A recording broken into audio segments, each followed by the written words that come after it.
Bachela volal pialo. Ili chap ejelba video cha an inyusak inch mayahoki wahali. Worehi kom kenyetla al kyan cha an it's ich mayahoki wahali. Kihinyamilak el. Wahali cheli onyup kishtanyo ho mi wat chokonyop iyotyot yik oche mi chunju lopjak ti kolen jak wojek lum bache ti palenke yik oti yachilang. Wahali mi chal enyop tsif ti humpechan lahalu bache ka buljak bumayachan si dobo. Hinyoj bache choti lak chan chol li otli yokotan. Ilimi lak nyachan kome ka bol ichah balojak onyup tsif jak hieroglifikos tsifu biljak woti li humpechan. Bache mi sube nyop onyo tsibo jak maya klasiko. Li tsif jak wahalish ke hi chu nyopo kele kabol hok alhab. Wali buki ninyo kuhilish la tsif chuki mi yelop. Maan mi lak nyachan mi tipeti lelop kishtanyo mi pekanyo mi nyachan nyop ilichan. Masha kuhil mi hinichan hinyok bo wahali mubuk onyop chala hop bikot yumolop. Peanyi tsif jak lahia chan bache mi yilel yikot heel. Yunyi jak inyal tsih bob ti kolen tek lunjak yikot ti toshib lumjak. Lah chanyo ti maya klasiko ya ti palenke yunyil itsusleli chanyo chebache yikot yok tonina luk elbo antioko singo. Ohinyo ti yachilang ambo ti te frontera korosal. Chebache li humpe puslip walila kuhil che anka bul iyenyelel bache mukop ti chan hinyilak piulop ti yambo hol tek lumjak. Li onyo chanish jak bu tsibi ti tsik te sayo bache ehtial tsik jak.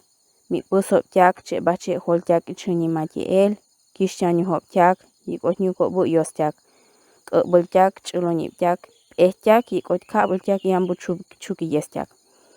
Peli mach pehtiel mi pusop li yombo mi kehle. Ank ini yom i pusop yuklel jak panyumil. Yikot shoot li chan jak che kabuli yikot che milak moj mi mel humpe kolembo chan. Mi kalak el humpe postil ti shoot li chan tsibu bilbo ti humpe chan maya klasiko. Li yetial mo bukan hinyej humpe chuy o chay bache mi subenyop ti maya klasiko. Mi lak el lahal bache mi yelel li chuy ti lak chan chol. Pechan ili li chuyi maan mi pus li chan chuy. Iba li mi pus humpe yuklel chan ka. Li chap boy yuk tsif ambo ti johel iwot li chuy. Mi subenyong la che li ale chan ka cha sutien mi yehlel che bache ka. Hinkuli yuh ti balbo ehtial wolobo ambo kocho bo ti yeba. Mi pus li ale chan gua. Che mi lak moche li yukle chak mi lak pehkan bache kakawa. Chan mi lak kel kakao chocolate. Umban yambo pus lip chak hin chan gua mubuk onyop chan mi yelop tamal. Mel anji humpe tsif yikot yuklel jak bache ul. Yikot li yike mel mi yehlel bache ul. Che bache yambo ehtial ambu hop yuk tsif. Che bahnye meh lah kel che humpe yuklel yikot ichan mi yel bi. Peche nyashan mi lah keken yuklel tsi. Che tsi bubin mi kejil tsif escritura. Che bache li lah onyo tsif bobi wahali ka buti wen chale yop tsif ti yenyel jak buti chap ichap. Li tsif jak ambo ti shahlel yikot ti yambo jak. Tsif bubil buti nyuk bu otu jak yikot ti nyuk ishahlel jak. Wahali mubu yikop ti shini teklon jak. Mi wen yilop chan nyuk bu kinyihil jak. Nyusak in jakop yumulop wahali. Yikot heel tabo nyike uti jak wahali che bache letyoh jak. Li chuki yes jakop kishtanyo wahali che bache chli bol. Yikot mubu konyop jak wen les but yohol. Mukuch itsi bunyo wahali heel pets itya hach itsi balop. Kuhach mi subo mashki chaan yikanyi yo. Ank ini heel milak jak cuentos jak. Yikot nich chan jak. Yikot bu ehtial jak mi kyolel. Che bache li pusli mi subenyon la ti humpe tsihbal. Baki mi yel ambi humpe chulwen pipba. Peli nyok bu tsip jak wahali hinyej milak jak ti hun jak. Che ti yorarel klasiko kabul ti wemele yo.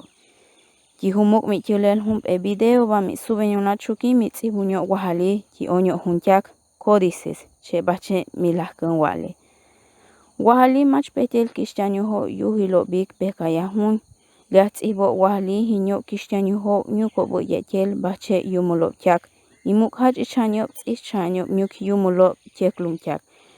Kabul Cristiano tahach itz'itya kuniyo chuki mi yel hini tz'ibubil yakbo che mi pehken yelba mocholo Cristiano ho bache ti ch'ujel nyatyak o ti k'ini hetyak. Che milak pehkan hini onyo tz'ipyak wahali milak wenkun chan onyo maya ho wahali bache muk'o tityán bache mi putyo bi'bu yik'och bache mi nyatyanyo panyemil. Mi subeñola bache yelal inyusak k'inyo wahali y política ho y suyus letyak'in yik'och je'el chanyob imel baltyak cultura. Yik'och chan je'el bache inyusak k'inyob achun tyulob anyo bunyukbu yetyel. Chuki mubu mukutinyob tyak yik'och ch'ujulbu inya tibalob.